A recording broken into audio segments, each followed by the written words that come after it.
Data published by Eurostat this week showed that in the first 4 months of the year, EU imports from the UK dropped by 27.1% compared with the same period last year.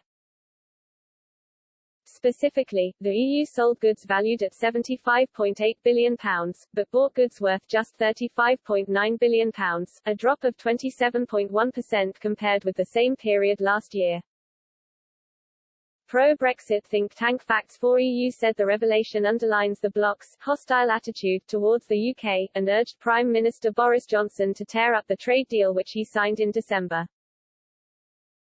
It came after software consulting business Casewise CEO Alexandra Wentz detailed his fears that there would be a boycott of made-in-UK goods by EU citizens.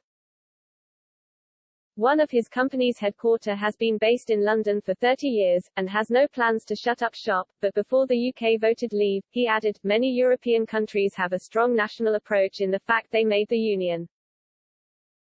They take it very personally if you don't believe in this decision.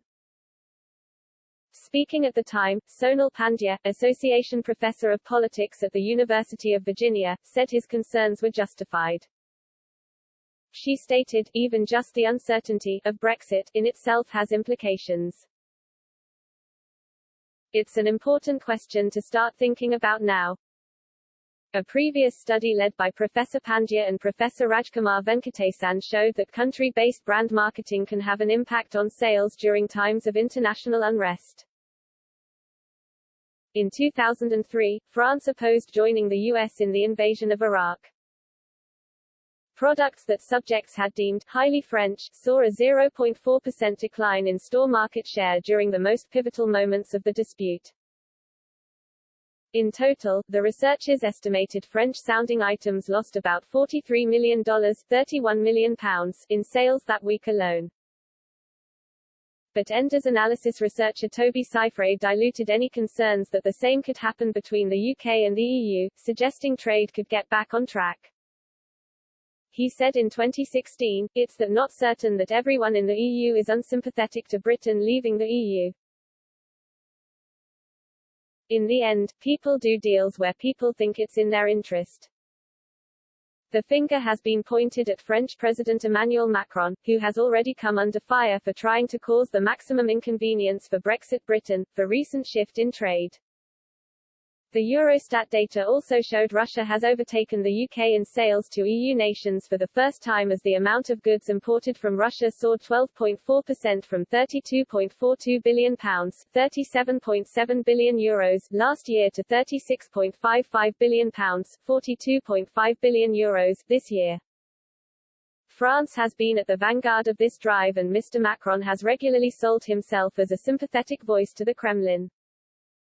In 2019, he put forward the idea of engaging in a strategic dialogue with Russia as a necessary step to create an architecture of trust and security. It was the first major step towards a thawing of relations after Moscow's annexation of Crimea in 2014. Juliette Fauré, from the Paris Institute of Political Studies, says Mr. Macron's new policy with Russia is built on a steadily strengthening bilateral relationship. She stated in May, Macron has met regularly with his Russian counterpart. Just a few weeks after his election, he hosted a meeting with Vladimir Putin in Versailles, where the two heads of state announced the launch of the Trianon dialogue to foster cooperation between civil societies. A year later, Macron participated in the St. Petersburg Economic Forum, and in 2019, a Macron-Putin summit was held at the French president's retreat in Brégançon, just a few days prior to the G7 meeting in Biarritz.